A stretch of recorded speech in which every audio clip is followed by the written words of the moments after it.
Hello people and welcome to the second VFX challenge for Next Gen Year 1. I'm going to show you the solution. So here goes.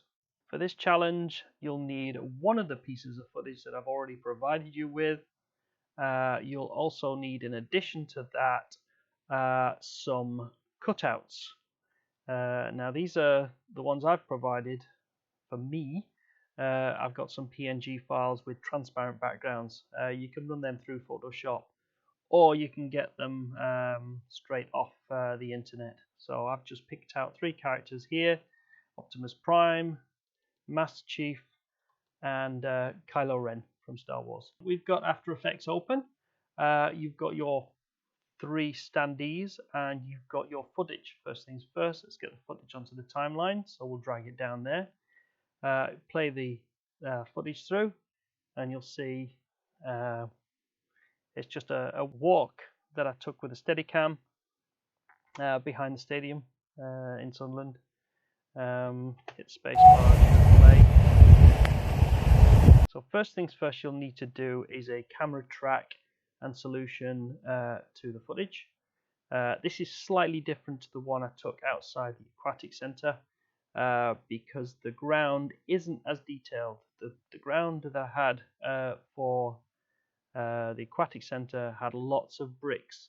Now this, because it's made up of gravel, the solution isn't going to be as clever as the other one because there's not a lot of detail. It will pick up points, and you have to make a choice as to what are the best points to actually use. What you need to do is get your tracker open. Now it could be in your effects tab here. Again, just as a reminder from last time, I'm running in the workspace, which is the default workspace. If you run with the default workspace, all the windows will be in exactly the same place. Once you get used to After Effects, you can configure your own workspaces and save them as you see fit. We are going to now do a camera track, and I'm just going to click on that, and we're going to leave it. So it does the analyzing the background, and then it will come back after it's done the full solution. So once you've done the solve, you can click in the track itself and look at camera tracker, and you'll see all your points. If you forward and backwards through it, you'll see all your tracking points. Some of them are tracked at the side here, some of them are on the ground. Just work your way through.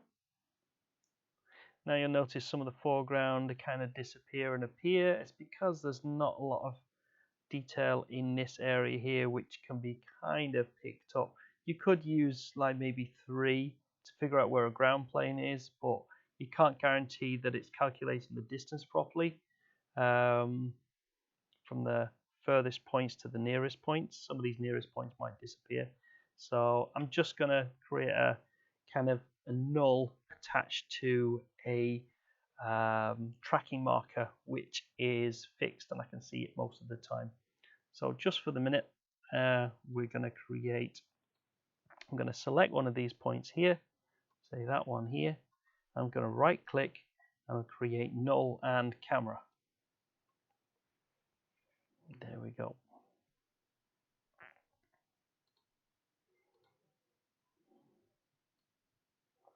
Now you should be able to see this null here is visible. I'm just going to click on the null there. You can see this null. It's visible, and it looks like it's tracking through the whole scene, staying at the same point, which is what you want. If it shifts around or it disappears or something weird goes on, it's not a good point to track. So I'm just using that one there. So that one is attached to there. So the next thing we need to do is attach one of our standees to that null. I'm going to attach our Kylo Ren standee to that null. So we'll drag it down into the timeline here. It'll be quite big in the foreground. If you want to, just so you can see it for the minute, just scale it down a bit. It's not going to be attached at all at the moment, so he's just going to be floating over the top of the background. Another important thing to do next is to make sure we turn this 2D object into a 3D layer. So we click on that. He's now in a 3D space.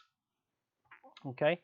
Now also you'll notice that the anchor point for this character is in dead center. Now I'm going to move the anchor point, again very similar to what we did with the text, right the way down to the bottom. So we'll alter the anchor point.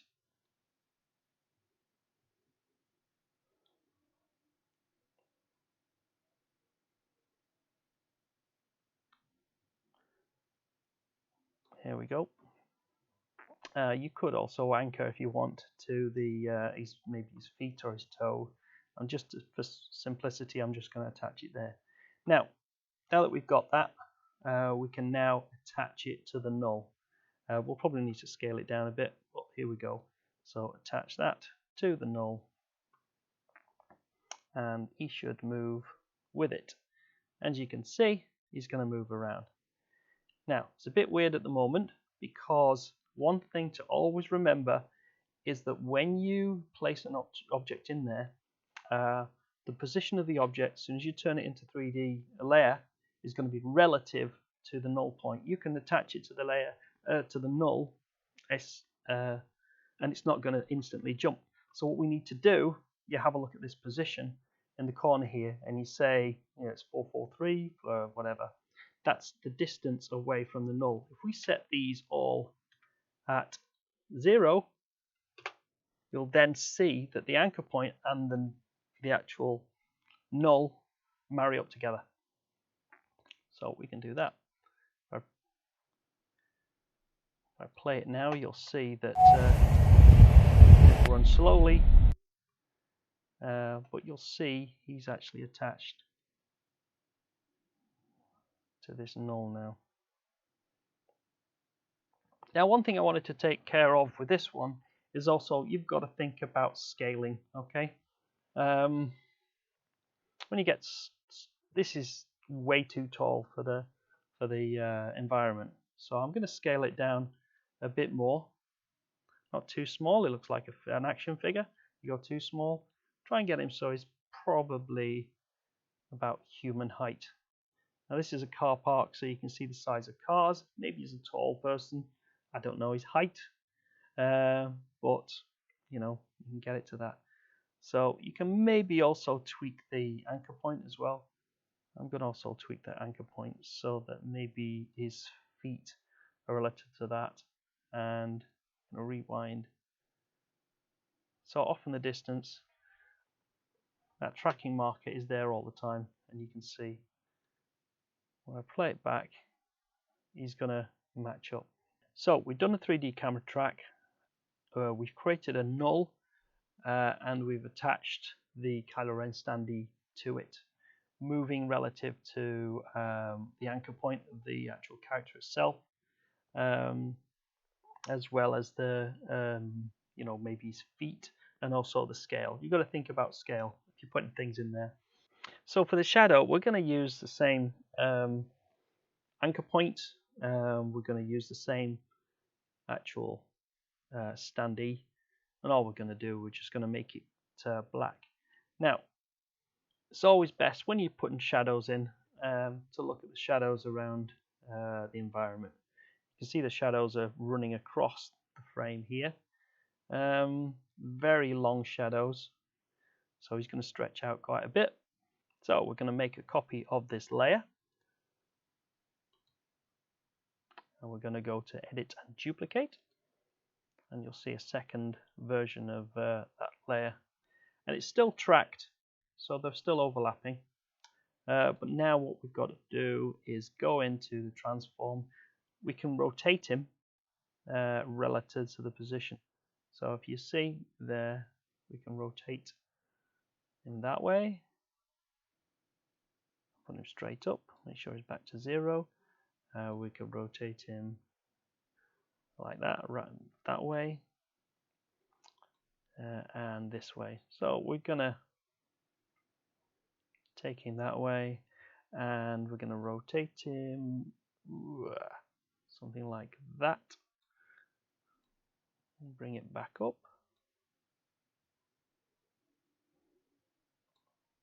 And I'm also going to disconnect scaling, and I'm going to scale him in the, I think it's the z-axis. It could be the z-axis. Nope. Give him a pretty long shadow there.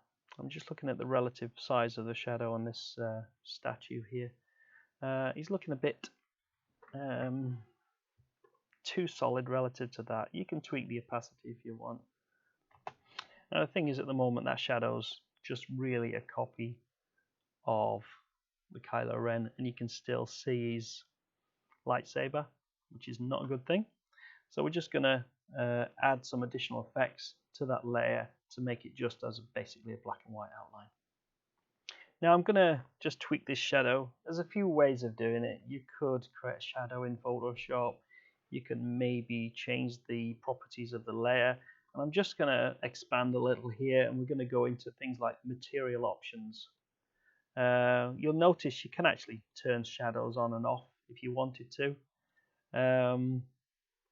for objects, but it needs to cast shadows onto other objects in the scene. So we're not going to be using that. Easiest way of doing it is probably turning up the reflection intensity. Easiest way of doing it. Oops. We'll turn that up to 100, and we've got a black shadow. That's the simplest way of doing it. I'll say there's plenty of other ways of doing it. You might want to change the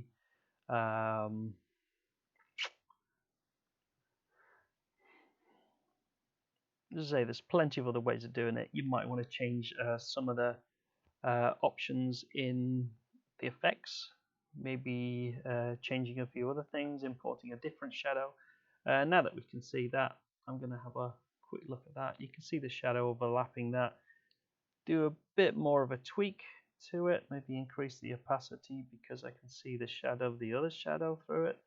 So really, if he's standing there, he shouldn't have the shadow on it. We want to fit him into the scene.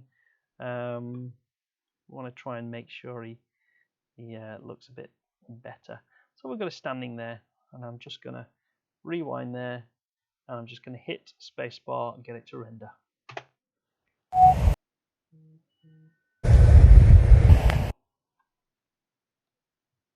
Right, so I've let it render, and we've now got check through it. I've noticed something while it's rendering. You go up to this point here. Obviously, shadows do not float, or the characters do not float above the shadows. So possibly a quick tweak there would be to have a look at the shadow, look at the. It's possible you could move the shadow up. I think I might move the shadow up. So he's actually standing on it. I mean, these are not ideal shadows, but they'll do for our quick challenge here. I'm just thinking of the different things that should be included. So there, maybe the shadow is a bit too sharp.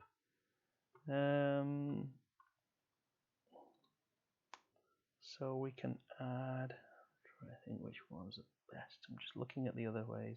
And we'll just leave it for that for the minute. You could add a feather on the shadow. So again, once you've done any changes, you'll need to hit spacebar and give it a chance to re-render. The shadows move, so the whole sequence will need to be re-rendered again. So I've let it render, and I'm going to hit the spacebar again, so you can see. It's fairly decent. We've got the shadow on there. It looks okay. There he goes. Right, we'll rewind. So now we've got a shadow, which if you want to keep a track of things, I would probably start renaming things. So Kylo, shadow, rename Kylo. That way you can know you can hide the shadow if you want, you can hide Kylo if you want, and so on and so forth. So next up, what I want you to do is create another 2 characters in the scene with 2 more tracking points. So you should have a tracking null, and I'm going to rename this as well. So Kylo null. So the Kylo null's all attached to that. So we've got Kylo null, Kylo, and the Kylo shadow. You'll have 3 more layers for 2 more characters that I want you to put in. So in here I've got Master Chief, and I've also got Optimus Prime. So when I come back in like a second, for me, we'll have 2 more characters and their shadows in the scene. So 3, 2, 1. Oh, what a jump cut! Yeah. So we've now got 3 characters here: Kylo Ren, Optimus Prime, and Master Chief.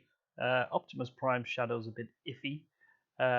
It's hard to do flat images with the legs apart like that with a shadow behind it, so it's a bit jinky. 3 characters are each connected to their separate nulls. You can just about see the nulls underneath there. 1, 2, 3. 3 different parts. No ground plane, but spacebar you can see them. Each one is connected. They're all running parallel to each other. I would focus mainly on the standees. Get it exported. Stick it in your portfolio. That's just it. Hopefully we'll get some more challenges for you, but for the minute, ciao. See you later. Have fun.